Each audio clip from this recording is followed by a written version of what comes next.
A Chocolate Chip Cookie Murder, Chapter 15, Part 2. While Norman busied himself with the caviar, Hannah walked over to survey the rest of the buffet. She'd heard that Judith had hired the best caterer in Minneapolis. Hannah could believe that as she walked past evenly fanned slices of beef fillet, platters of Smithfield ham, and a whole poached salmon on a bed of dill and several massive plates of carved chicken and turkey breast. There was a silver platter of tender baby asparagus, each tip pointing outward to form a giant wheel with a silver pitcher of hollandaise in the center, and a large crystal bowl that was filled to the brim with glazed carrots. Hannah spared only a passing glance for the tiny red potatoes that had been steamed in their colorful jackets and the deviled quail eggs. Her area of interest was the dessert table. The desserts were gorgeous. There were small bites of cake that had been frosted and decorated with tiny edible flowers, an array of truffles on a platter strewn with rose petals, chocolate-dipped strawberries with their stems intact, and a large silver basket filled with sugar cookies. Her professional interest roused, Hannah selected a cookie and tasted it. The cookie crunched in her mouth, just the way it should, but it definitely was on the dry side. The anticipated burst of butter that should have exploded on her taste buds was lacking. There was no vanilla taste either, and Hannah began to frown. These cookies looked nice, but they really had no taste at all. "Excuse me," the female caterer, dressed in an expensive suit, walked over to give Hannah a nervous smile. "I couldn't help noticing your reaction to the cookies. Don't you like them?" Hannah thought about tact. Then she thought about new business. New business won out, and she decided that she wouldn't be doing the caterer any favors if she didn't tell her the truth. She stepped closer and lowered her voice so that none of the other guests would hear. "The cookies are disappointing. I hope you didn't make them." "You don't pull any punches, do you?" The caterer looked amused.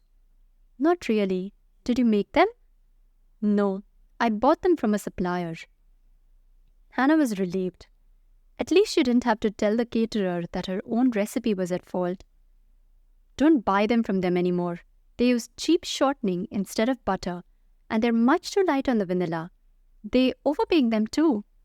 They probably set their ovens low to keep them from browning and leave them in for too long." "How do you know they use shortening?" "There's no taste of butter," Hannah explained. "A sugar cookie without butter is like a car without gas.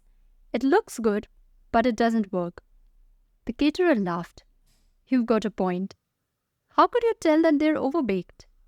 "That's easy. They're as dry as sawdust. Taste one. You'll see." "I already have, and you're right. Are you in the food service?" "Just cookies. I own a place called the Cookie Jar. If you give me your card, I'll send you a sample box of good sugar cookies." The caterer reached into a pocket and handed Hannah a card. "I've been thinking about switching suppliers. Could you handle a standing order?" "That depends on the order." As Hannah opened her dress purse and stuck the card inside, she wished that she'd had cards made. She really hadn't thought it was important until now. "Call me if you like the cookies and we'll discuss it. I'll include my card when I send them." After the caterer had left, Hannah turned to look for Norman. She found him standing a few feet behind her, and he was grinning from ear to ear. "What is it, Norman?" "You. You're amazing, Hannah." Norman took her arm and walked toward the grouping of small tables that was set up for dining.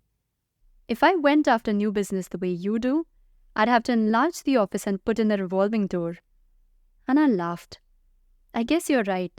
When it comes to my cookies, I know they're the best, and I'm not shy about telling people." "But I almost goofed, Norman. I never thought about having cards made before." "You don't have business cards?" Hannah shook her head. "I just didn't think it was important. I told that caterer I'd include one with the cookies, so I guess I'll have to order some. I'll do some for you on my computer, Norman offered. That's how I print mine. Thanks, Norman. As they neared the tables, Hannah thought again about how nice Norman was. Then someone stood up and waved, and Hannah recognized Lisa and Herb. There's Lisa. She's my assistant at the shop. And you must know Herb Beesman. He's a town marshal. Marshal? I thought he was in charge of parking enforcement. He is, but the job doesn't pay much. Herb was the only applicant, and they let him choose his own title. He's always been fascinated by the Old West. I see. Well, let's go over and say hello. Lisa and Herb had staked out a 4-person table, and Hannah and Norman joined them for a moment. The two men immediately started talking about the traffic problem on Main Street, and Hannah turned to Lisa. You look wonderful, Lisa. Are you having a good time? Lisa smiled, and Hannah noticed that her eyes were sparkling with excitement. I saw your mother and Mrs. Rhodes. They asked if I'd seen you. If they ask again, lie. Lisa laughed. You can't avoid them forever. Mrs. Rhodes told me that she wants to take pictures of you and Norman for a memento. I know. That's one of the reasons I'm avoiding them. Grin and bear it. Lisa leaned closer and lowered her voice. Doesn't Herb look handsome in his suit? Hannah glanced over at Herb. He was wearing a black suit with a western cut, and it reminded her of something that Marshal Dillon might have worn at a fancy wedding on Gunsmoke. It fit so perfectly. Herb could have been one of the mannequins in the display window of an old-fashioned men's clothing store. It was quite a change from the rumpled tan uniform that he usually wore. He certainly does. Just then, a tall figure in an impeccable cut suit caught her eye, and Hannah's eyebrows rose. I don't believe it. There's Benton Woodley. The Woodley's son. Yes, I thought the heir apparent was still back east, trying to buy his degree at some Ivy League school. Lisa stared at Hannah curiously. You sound like you don't like him very much. I don't. Or at least I didn't. Hannah sighed deeply as she remembered the buckets of tears that Andrea had shed when Benton had dumped her. Andrea used to date him when she was in high school. I wonder if she knows that he came back for the party. Maybe I should tell her. I know that she's married now, but it's always uncomfortable to run into an old boyfriend. Good idea. Have you seen her tonight? She was over there by the buffet table a couple of minutes ago. Thanks, Lisa. I'll see you later. Hannah stood up and waited for a break in the conversation. When it arrived, she tapped Norman on the arm. I have to find Andrea. Would you like to come with me? Sure. Norman said goodbye to Herb and Lisa, and they started across the room. They were just crossing the space that would be used for dancing when Hannah heard someone call her name. Hannah stopped in her tracks and turned toward the warm and friendly voice. It was Benton Woodley, and he was smiling at her. Who's that? Norman glanced at Benton, and then he turned to regard her curiously. An old boyfriend? Yes, but not mine. Come on, Norman, I'll introduce you. It only took a moment to perform the introductions. As Benton chatted with Norman, Hannah wondered if he'd gone to the same charm school as his mother. He was polite. He seemed interested in hearing about Norman's practice, and he told her that she looked ravishing. The spoiled, know-it-all rich kid had grown up to be the perfect host. I'm glad to hear you've reopened your father's practice, Norman. One never knows when one will need dental work. Benton sounded sincere, and Hannah had the urge to laugh. She was willing to bet that if Benton ever needed dental work, he'd fly off to the fanciest, most expensive dentist in the country. And how are you, Hannah? Hannah smiled her best party smile. Just fine, Benton. I haven't seen you for years. Are you just here for the occasion? No. Father's been a bit under the weather. Benton lowered his voice and moved a step closer. I've come back to help him run the business. Hannah remembered the dark circles under Dell's eyes. Perhaps Benton was telling the truth. I hope it's nothing serious. No, it's just that he's been working too hard. Now that I've moved back home to lend a hand, he should be fine. You're staying here? Hannah was surprised. She seemed to remember that Benton had hated Lake Eaton when he'd lived here. For a while. It's wonderful to be back. I've always liked the ambience here.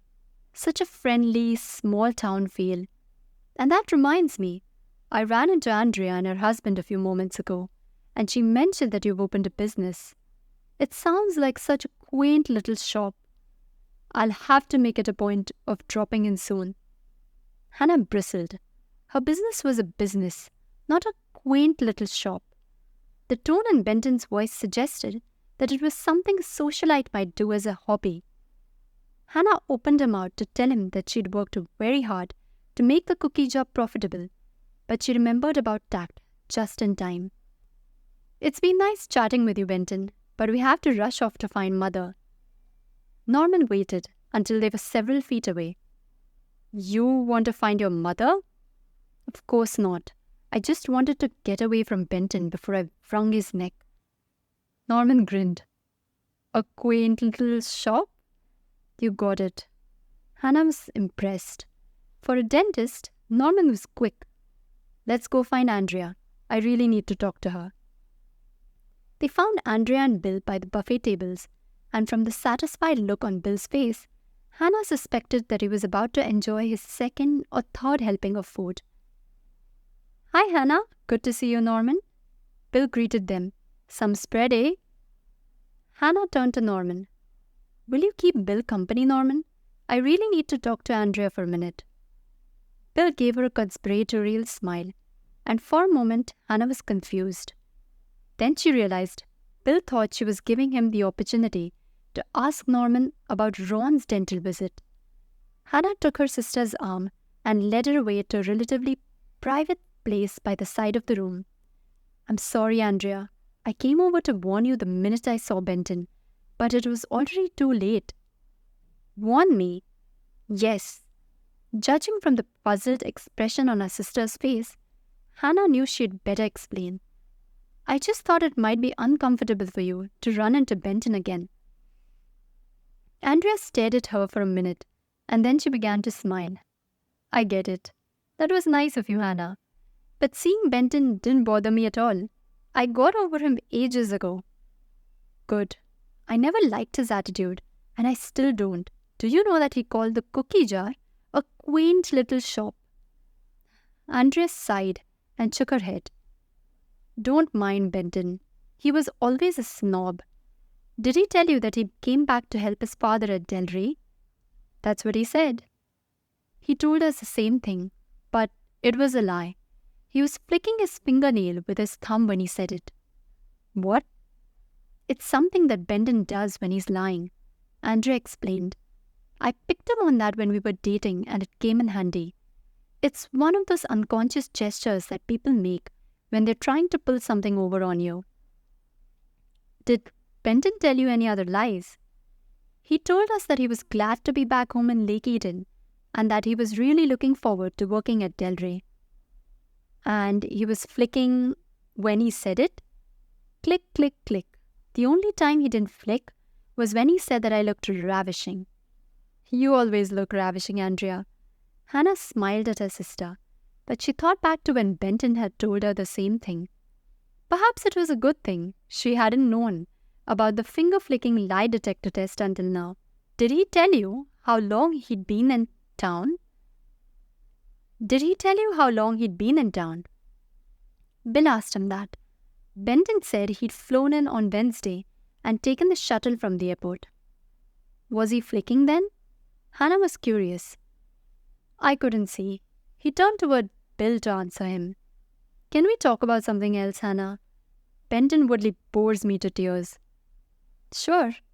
Since Andrea was so observant, Hannah decided to ask her about Daniel Watson. I talked to Coach Watson's wife at the mayor's fundraiser. What do you think about her? Danielle? Andrea looked thoughtful. She seems nice enough, but I can't help feeling sorry for her.